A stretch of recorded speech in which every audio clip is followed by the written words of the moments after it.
2008 সাল থেকে ইউরোপিয়ান ইউনিয়নের পক্ষ থেকে এদেশের ইলেকশনগুলো বিশেষভাবে মনিটর করা হচ্ছে, সেই ইতিহাস ওনারা তুলে ধরেছেন।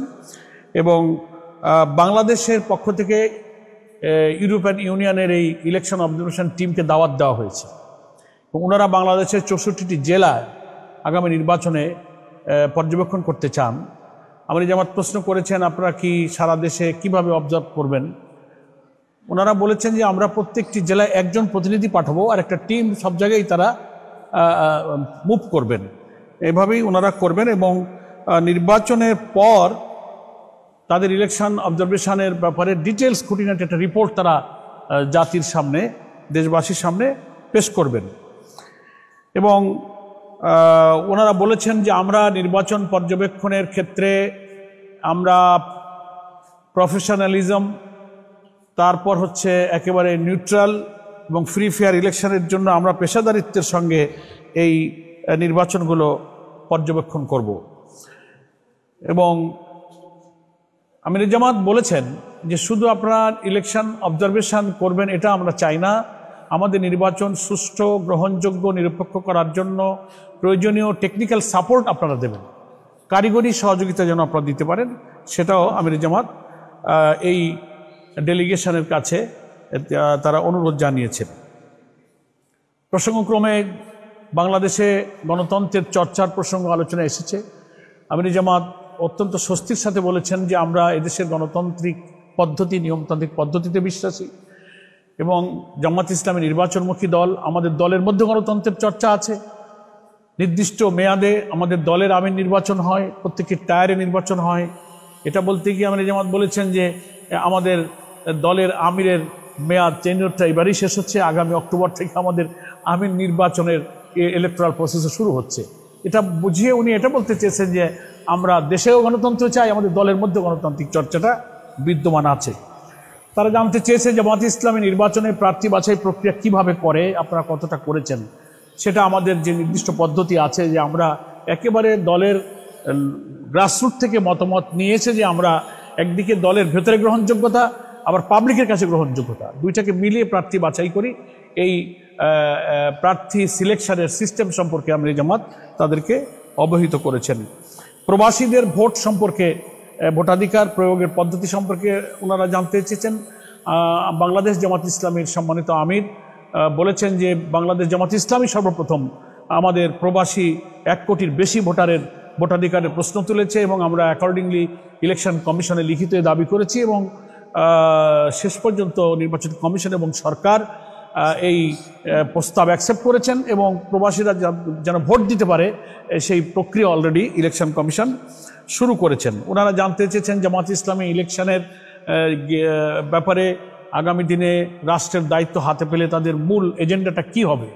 আমির জামাত 3টা কথা বলেছেন। আমরা এদেশের শিক্ষা ব্যবস্থাকে নৈতিকতা, মোরালিটি, উৎপাদনমুখী, টেকনিক্যাল, কারিগরি, দক্ষতা, বৈষয়িক, মানবিক সব দিক থেকে একটা নাগরিক যোগ্য হতে পারে এমন শিক্ষা ব্যবস্থা আমরা প্রোভাইড করব। আমরা করাপশন ফ্রি সোসাইটি, সমাজের সর্বস্তরে দুর্নীতি চেপে বসেছে, আমাদের হাতে রাষ্ট্রের দায়িত্ব আসলে আমরা দুর্নীতিমুক্ত একটা সমাজ গড়ব। আর আমির জামাত বলেছেন যে সোশ্যাল জাস্টিস, সামাজিক ন্যায় বিচারের দারুণ সংকট আমাদের এই সমাজে।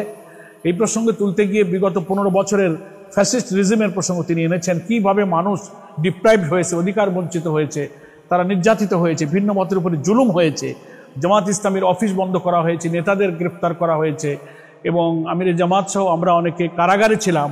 ওনারা স্মরণ করেছেন যে 23 সালে ইলেকশন অবজারভেশনের জন্য ওনারা এসেছিলেন, তখন আমির জামাত বলেছেন তখন তো আমরা কারাগারেই ছিলাম, আমাদের পক্ষে আমি নিজে সহ আমির জামাত আমরা কারাগারে ছিলাম, সেটা আমির জামাত বলেছেন এবং আমাদের পক্ষে আমাদের ডেপুটি আমির ডক্টর তাহের এই ডেলিগেশনের সঙ্গে দেখা করেছিলেন, সেই স্মৃতিটাও তিনি স্মরণ করেছেন। ফলে এই সব আলাপ আলোচনা আমাদের মধ্যে হয়েছে এবং আগামী ফেব্রুয়ারিতে ইলেকশন হওয়ার ব্যাপারে আমাদের চিন্তা ইচ্ছা জানতে চেয়েছেন। আমির জামাত অত্যন্ত দৃঢ়তার সাথে বলেছেন আমরা ফেব্রুয়ারিতে ইলেকশনে যেতে চাই, প্রোভাইডেড আমাদের যে রিফর্ম প্রপোজালগুলো জুলাই সনদের আইনি ভিত্তির মধ্য দিয়ে এই নির্বাচনটাই এর ভিত্তিতে হইতে হবে, তাহলে নির্বাচন ফেয়ার, ফ্রি এবং ক্রেডিবল হবে, এটা আমির জামাত বলেছেন। এরপরে বলা হয়েছে যে আমাদের ব্যাপারে সারা দুনিয়াতে এবং দেশের ভেতরে বাইরে কিছু মিস ইনফরমেশন ডিজইনফরমেশন হচ্ছে, সেসব বিষয়ে আমরা আমির জামাত তুলে ধরেছেন, ওনারাও এটা স্বীকার করেছেন। নেক্সট আমাদের সর্বশেষ আমির জামাত যেটা ওনাদেরকে শুভেচ্ছা জানিয়েছেন যে আপনারা এখানে এসেছেন, আমরা আমাদের মতামত দিতে পারলাম, আমরা খুশি হব যে এই নির্বাচন নিরপেক্ষ করার ব্যাপারে যদি আপনারা সম্পূর্ণ পেশাদারিত্ব এবং নিরপেক্ষতা অবলম্বন করেন এবং এই নির্বাচনকে সুন্দর করার জন্য কারিগরি সহযোগিতা করেন। এবং ওনারা আশাবাদ ব্যক্ত করেছেন যে আগামী মাসে ওনারা আরেকবার দেশে আসবেন এবং নির্বাচনের তফসিল ঘোষণার আগেই আরও বিভিন্ন বিষয়ে বিভিন্ন দল এবং স্টেক হোল্ডারের সঙ্গে ওনারা আরও কিছু ঘনিষ্ঠভাবে মত বিনিময় করবেন। তো খুব সংক্ষেপে প্রায় 1 ঘন্টার মত বিনিময় তো খুব শর্টে আপনাদের সামনে আমি পেশ করেছি।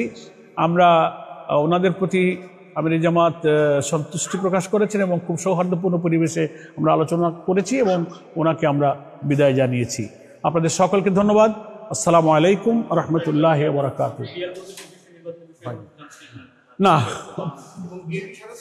পিয়ার পদ্ধতির বিষয়ে ওনারা কোনো প্রশ্ন করেননি, আর আমির জামাত এই প্রশ্ন তোলেননি। বিএনপির সঙ্গে কোনো আলোচনার প্রশ্ন ওনারাও তোলেননি, আমরাও এখানে আলোচনায় উত্থাপন করিনি। সকলকে ধন্যবাদ।